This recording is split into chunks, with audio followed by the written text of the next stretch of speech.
Have you noticed that we're living in a really strange paradox? Never in history have we had so many options to meet people, but at the same time, we've also never been so alone. We've never had this common feeling of loneliness before. We've never had so many messages, so many likes, so many apps, so many plans, and so much freedom. And still, there's this collective feeling of why is it so hard for me to find my person?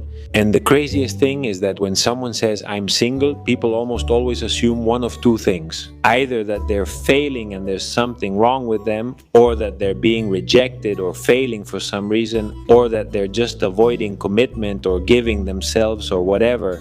But what if this wasn't true? What if what's really happening isn't that love is dying, but that life is changing? What if we're not at a point where people don't want to stop loving, but it's just becoming very complicated to do so?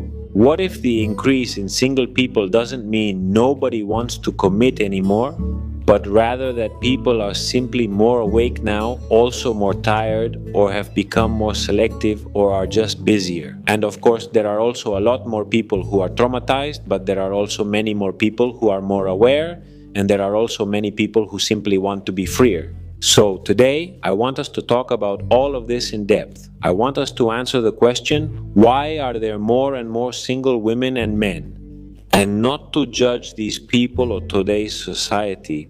I don't want to romanticize it either, I just want to understand it. Because when you understand the reason why, you stop blaming yourself, and when you stop blaming yourself, you make better decisions. So I promise you something. When we finish this session, you will be able to identify which of these situations or circumstances you are in, but most importantly, you will know what you can do about it. Maybe you want to stay single but with more peace and without pressure. Or maybe you do want a partner, but you don't want to repeat the same patterns. Or maybe you don't want to beg anymore, or you don't want to chase anymore, or maybe what you don't want is to settle. Whatever the case, if this is your first time here, my name is Johnny Abraham. I'm a best-selling author, international speaker, and emotional educator. I've spent years accompanying tens of thousands of real inner growth processes and people who have improved their self-esteem, who have improved their self-love, who have learned to enjoy their singlehood, and above all, who have learned to build healthier relationships and beautiful loves. And if there's one thing I've learned from all these experiences, it's that being single is not a failure. And that marriage is not automatically the goal for a successful life either. Both are simply paths, valid paths toward your happiness, ingredients in your life project, callings of your soul, and each path has a cost but also a reward. So let's dive deep into this. First of all, I need you to understand something that almost nobody explains, but that changes the whole conversation. There are several types of single people. On one hand, there are those who are single by choice, whether their singleness is responsible or irresponsible, but it's by choice. Meanwhile, some single people still haven't met the right person. And this is very important because it's not the same thing. Being single because you love your life, your peace, and your plans is not the same as being single because you're afraid to love, or being single simply because you're healing. And it's still not your time to be in a relationship or being single because you're making poor choices and keep going from breakup to breakup and can't manage to build a lasting relationship. Nor is it the same as being single because you're waiting for something perfect that never comes, or because you haven't worked on what you need to work on. And so you're not a team member that people choose. I mean, your attractiveness is at rock bottom. So before you label yourself or put yourself in a mold or get depressed by what I just said, or start comparing yourself to everything I mentioned, let's look at the real reasons why there are more and more single people. And listen, not all of them apply to everyone, but almost always people relate to at least two or even three, so probably one, two, or even three will resonate with you. If that's the case, don't worry. We'll show you the way forward. One of the first reasons, which I love because it's good news, why there are more and more single people is by conviction, because nowadays something that used to seem forbidden has been discovered, accepted, and normalized. And that is understanding and saying that fulfillment and happiness can also exist in a single life. But I'm not talking about the kind of single life we see in excess, in endless partying, or in those irresponsible single lifestyles where you don't do anything for yourself and basically you're an abandoned and sad person. No. I'm talking about a fulfilling single life, that kind of single life where you build yourself up, take care of yourself, enjoy yourself, and give yourself everything you need. And where you are the main source of love, security, resources, and motivation. I'm referring to that kind of single life where your life isn't on hold, where you don't feel less for not having a partner, but instead you feel good being single. And that single life is becoming a more valid, more accepted, and more normal life project. Because now we've understood that there's not just one path to happiness. And I think this is beautiful, and it seems like a huge step forward for life in society. Because for centuries, they sold us a different story. They told us that if you were single, it was because something was wrong with you, that maybe you weren't chosen because you weren't worth it, that if you didn't get married, it was because, I don't know, you were an unpleasant person, or you were going to end up alone, or you wouldn't belong to your society. However, today there are a lot of people who are saying, you know what? I'm fine being single like this and I'm not closed off, but the truth is that I like being with myself. I like my own projects. I like, of course, connecting with other people, but then I like going back to my solitude. I don't want to sell myself short or settle. I'm not rushing to find a partner or chasing after it. I'm just enjoying life since I came into this world alone and will leave alone. And the people who will accompany me might not be a permanent partner throughout my whole life.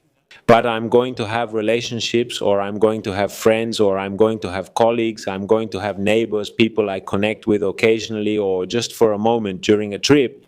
And those people deserve respect, they deserve admiration, because being single and living it well is beautiful. It has its challenges, of course, but it's also abundant, peaceful, and gives you the freedom to act and decide independently. And now, here, just to wrap up with that, I want to give you the second reason, which isn't so emotional for me, but rather very practical, for why there are more and more single people in today's society, and that's because of the economy. The reality is that today living is more expensive than at any other time. And in this era, in these times, we're also pushed a lot towards consumption. We live in a capitalist consumer system that always wants to influence us and push us to have more, buy more, achieve material success, show off more, compare ourselves more, brag more on social media, earn more, live more experiences, and see more of the world. And so, a lot of people can barely handle their personal expenses, let alone think about starting a family, multiplying their expenses, maintaining a household, paying for tuition, insurance, cell phones for the whole family, and gas for the whole family. With all those responsibilities, they feel afraid or overwhelmed, so they prefer to stay single, not because they don't want to love, or because they don't want a family or to become, I don't know, the man of the family or the woman of the family, but simply because they feel inadequate or weak or overwhelmed or too anxious to handle everything that needs to be handled at any level. But that's real. There are people who do want a partner, but they say, who? I mean, I would like to have a family and a partner, but I can't even support myself. Or every month I struggle just to get by and pay my credit cards. So no, first I want to get out of debt, or first I want to build a foundation. And those people aren't avoiding love. I think they're being responsible. Of course, sometimes they're actually being anxious and filling themselves with a lot of fear. But the truth is, if you can't handle how expensive it is to start a family, then it's better not to get into it. I'm not saying it's expensive because of a luxurious lifestyle. It's just that costs add up quickly. And even when you and your partner both work and it's 50-50 or whatever agreement you want, well, the reality is that beautiful love isn't sustained by feelings alone. It's sustained by a lot of structure and involves a lot of expenses, a lot of responsibilities, a lot of variables. And well, that means work. And that's why a lot of people say that having a partner or starting a family is a big responsibility. And not everyone wants to do that work or carry that burden. So, yes, for better or worse, you tell me the economy has an influence. And well, there are people who have everything figured out, or who have their assets better secured, or who work and are very successful and have very good incomes. And it might seem like this isn't a reason, but for many people, I would say for the vast majority, just knowing that buying your own house is extremely complicated, it gives them a lot of anxiety, and they take a step back because they say, how am I going to ensure my family's well being? So, yes, the economy is one of the factors why people nowadays in these times are deciding it's better to stay single, to have a girlfriend or a boyfriend. Everyone in their own home, everyone gets by however they can without kids, sometimes just with a dog or a cat, but everyone fends for themselves. What do you think about this? Let me know. The third reason I'm going to address in this session, in this episode, is cultural and psychological. And I think it's huge. And it's that there are more and more single people because of all this modernity in relationships. Before, there was a lot of pressure to get married, and there was less freedom to explore and less sexual freedom.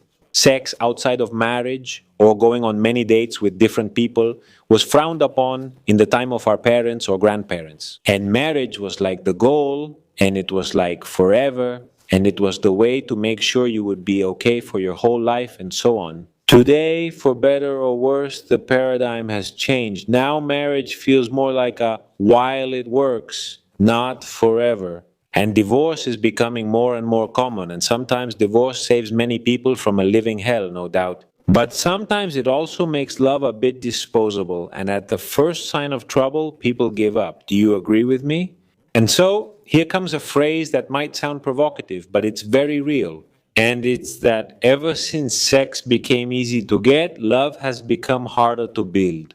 Why? Because the human brain got used to instant gratification and pleasure. And since we are already hedonistic beings by nature, in this era of everything just a click away and lots of pleasure without effort, that just got amplified for us. And many people prefer the easy way. They want instant gratification, but not the effort of building lasting well being. And that translates into relationships that start very quickly but last very little. People want to get, not build. They want to consume, not do what's necessary to create. Look at it. I don't know. For example, when you have a headache, your first thought is to take a pill. That's consuming. But what would happen if you listen to that headache and you realize that maybe you haven't slept well, so you focus on sleeping better, or you focus on breathing in that moment or relaxing the environment you're in, and then maybe your headache goes away? We don't think about that. The first thing we think of is a little pill or some tea or something I can take to get rid of the headache. And it's the same with relationships. People want to consume on Tinder or Bumble, just swiping quickly one way or the other to see which one is the right one. Or on social media. And I add and add and add, and I send messages to a lot of people and chat to see which one is the right one. And once I get what I want, which is almost always sex, goodbye. People want to feel good and want to feel pleasure, but they don't want to commit, they don't want to give themselves, and they want to get everything as if by magic without learning the skills to get those results. For example, just to mention one, they want their relationship to have good communication, but they never took a course on how to build a shared reality, or they didn't take a course on nonviolent communication or loving communication like the ones I teach. No. They want to communicate well as if by magic. And with the example they had from their mom and dad who communicated very poorly, well, they don't have the information or the example needed to do it in their relationship. And well, this brings us to a truth that's sometimes hard to accept, but beautiful love isn't magic or coincidence, it's work. It involves developing skills, it involves decision, it involves willpower, discipline, because a beautiful love isn't built only with emotions, it's built with actions. But those actions are simply a projection of who you are. That's why you have to work on yourself. Because it's not what you do, it's who you are, what version of yourself you are while you do what you do. Because action is a consequence of you. I always say how you think, you feel, you act, how you act, that's how things go for you. But this action that generates a result started with how you think, and how you think comes as a result of your identity, your culture, your education, your programming. Anyway, going back to modernity and all this modern love, as I call it, it has made many things freer and less judged, and it has allowed us many things that are good and enjoyable. But it also made love more demanding because now, if you want a beautiful love, it's no longer enough with just what was enough for our parents, like meeting someone, getting married, taking care of the house while the other works and provides, and well, just trying to do your best. No, that's not enough anymore because now life has gotten more complicated and people want more and we're also more informed. And so we have higher expectations, but at the same time, the other person also has expectations that we have to be able to meet. It's no longer enough just to get married. Now you really have to build a life team. I hope I was clear. If so, please let me know. And if not, watch this video again or tell me and I'll go deeper into it. But well, it's quite a topic. Another reason that has complicated this equation, and it's very interesting, is that there are more and more single people these days because the perceived reward of having a partner is lower than before. In the past, for many things, people needed to get married. And I emphasize needed. What do I mean by that? For example, to leave your parents' house or to be able to travel with your partner, or to have better financial stability or to have a higher status or to avoid being judged by society, you had to get married. Today, many women and men work, earn money, travel, live alone, take trips with their partners, and live their lives. And they no longer need to be married to have independence, sexual freedom, or personal fulfillment. So, there are people who think, why would I get into such a complicated relationship with the formula of marriage? Why would I complicate my life? If that's only going to bring me more bills, take away my peace, multiply my stress, or rather, my stresses, and on top of that, I'll lose my freedom. And so they don't get married anymore. And many don't even want to have a girlfriend or boyfriend. And look, sometimes that question, that doubt, comes from a sense of awareness. Someone says, hey, why would I get involved in a project like that if I'm happy with my single life? But many times, most of the time, it actually comes from a place of hurt. Because yes, many people doubt marriage because of fears or limiting beliefs due to the pain from their past relationships or the example they had at home. And it's not that they don't want to love, it's that either they've already experienced a love that hurt in a past relationship, or they developed a belief based on what they saw in their parents, that love is shouting and danger and abuse, and it's very complicated. And this is where I always clarify something so you don't get confused. Life and love are not black or white. Both being single and being married are valid paths to your fulfillment and happiness, and both have their challenges, their difficulties, and their rewards. But it will always depend on how you handle one path or the other. I mean, that marital status of being single, in a relationship, married, or whatever it may be. If it's really going to be a path that leads you to happiness or to a lot of stress, because it's not just married people who are stressed, there are also single people who feel very lonely or who feel inadequate and are desperate to have a partner, or who live their lives in a very irresponsible way, with lots of partying, with lots of hangovers every weekend, with a huge emptiness, even though they're going from bed to bed. And honestly, a badly lived single life can be just as complicated or even more so and emptier than a bad marriage. And a good marriage or a good single life can be equally deeply satisfying.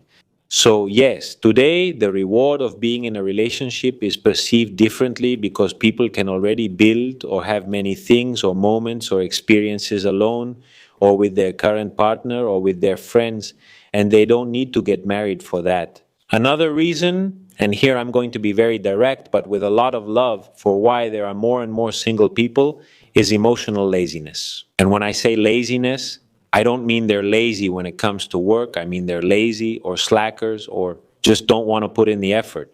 When it comes to doing inner work, to looking inside themselves, a lot of people are too lazy to do the work needed to become someone fulfilled, decent, attractive, and a good team member who can relate in a healthy way. They say things like, they should love me as I am, without realizing that being the way they are is the reason they don't have a partner, or they're not chosen, or their relationships don't work out. Because as I am sometimes means, well, you're manipulative, you're very anxious, you're very needy, very dependent, or you have open wounds that you haven't healed, or you don't know how to regulate your emotions, or you're very jealous, or you're very avoidant, or you get attached to toxic things, or maybe you want to receive everything but not give anything. And I'm saying this not to humiliate or point fingers at anyone, but to wake you up.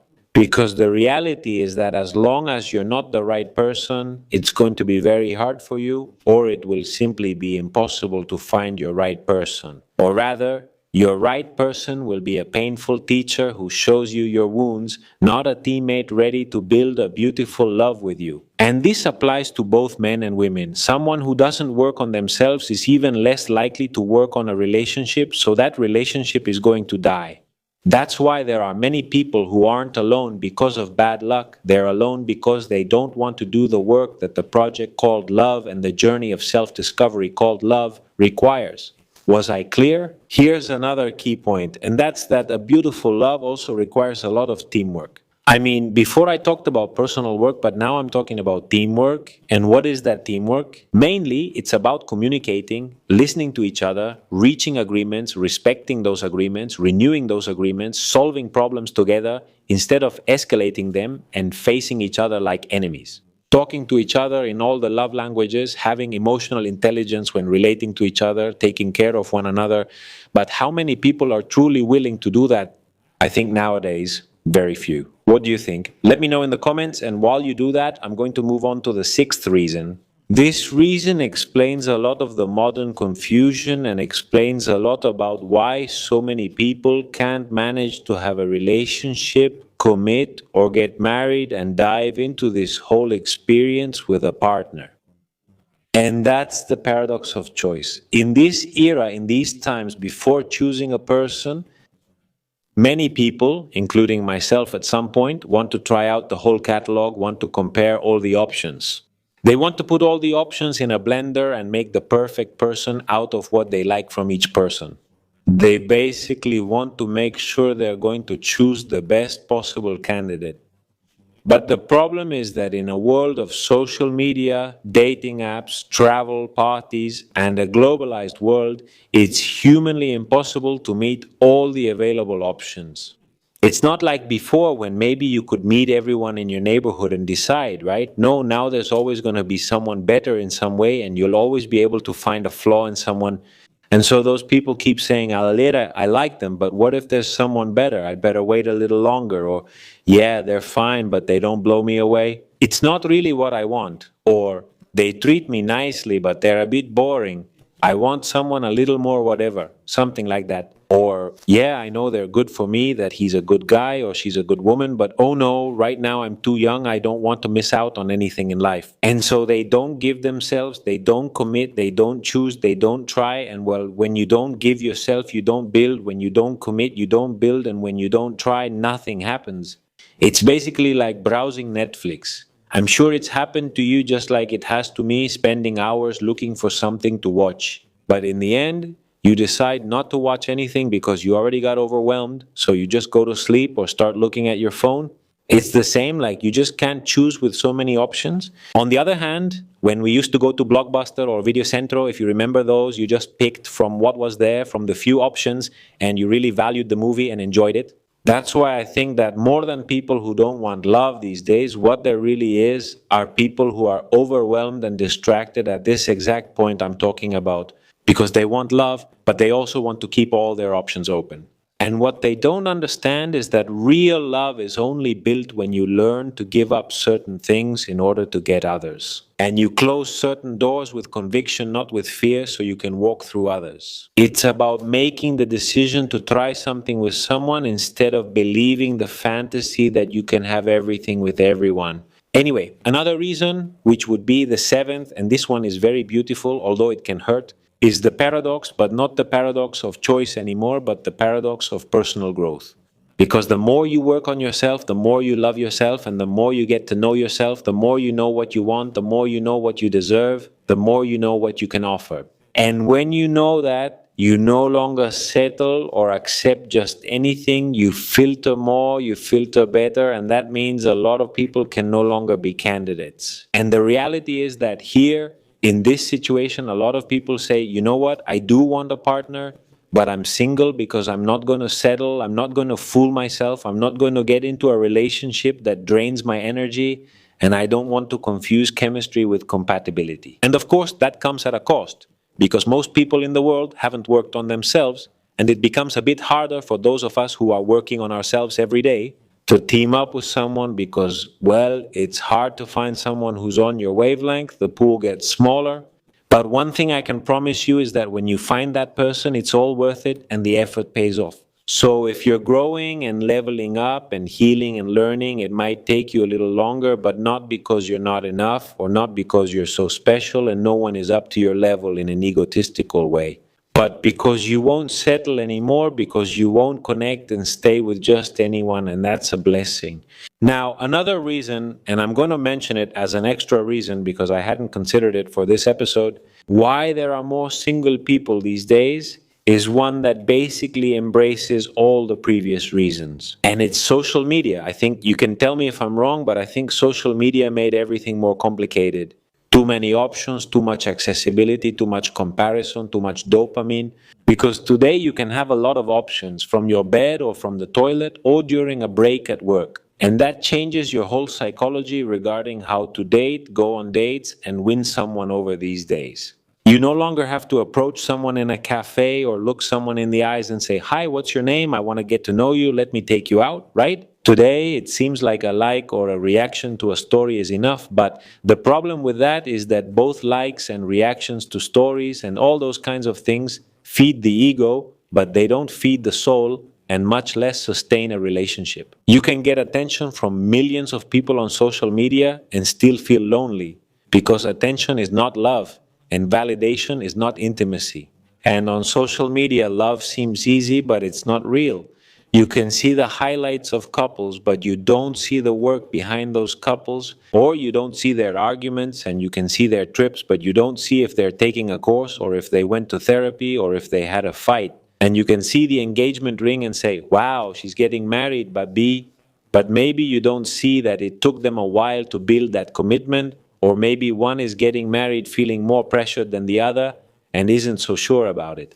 Anyway, we see the photos, but we don't see the processes. And by not seeing the processes, first we believe that everything has to be immediate. That if it's not worth it, and if it's not perfect, it's not worth it. And then someone real comes along, human, with flaws, with challenges, with a process, and you, well, you don't like it, or you don't know how to handle it, or you don't know how to go through it, because what you want is what you saw in someone else's photo. But I want to speak to you from the heart and tell you that you can have all of that only if you decide to go through the process, if you decide to keep moving forward and come down a little more to reality. And you can be one of these two types of people watching this episode, and you can tell me which one you are, but here I want to help you understand a little more about how to reach a good outcome. For me, there are two types of people watching this episode, you tell me. First, there's the person who is single and is fine, but feels judged for being single. The famous, "So, what, aren't you planning to get married? Oh, at your age, you're going to end up alone. Well, it's good that you enjoy your single life, but who's going to bring you a coffee when you're old? You're not having kids, won't you miss that experience?"